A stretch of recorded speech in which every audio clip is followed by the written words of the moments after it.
Udin, seorang murid sekolah dasar mendapat pekerjaan rumah dari gurunya untuk menjelaskan arti kata politik.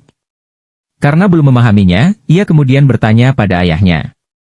Sang ayah yang menginginkan si anak dapat berpikir secara kreatif kemudian memberikan penjelasan, "Baiklah nak, ayah akan mencoba menjelaskan dengan perumpamaan, misalkan ayahmu adalah orang yang bekerja untuk menghidupi keluarga, jadi kita sebut ayah adalah investor.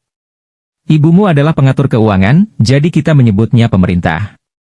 Kami di sini memperhatikan kebutuhan-kebutuhanmu, jadi kita menyebut engkau rakyat. Pembantu kita masukkan dia ke dalam kelas pekerja, dan adikmu yang masih balita, kita menyebutnya masa depan.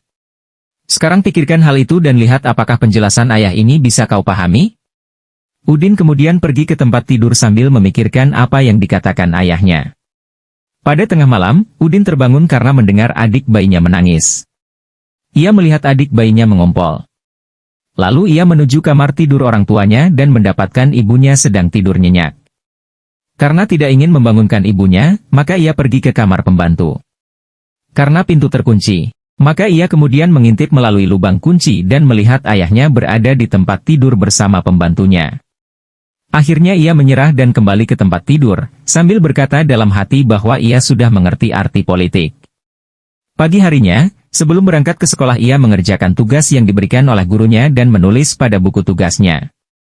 Politik adalah hal di mana para investor meniduri para pekerja, sedangkan pemerintah tertidur lelap, rakyat diabaikan dan masa depan berada dalam kondisi yang menyedihkan.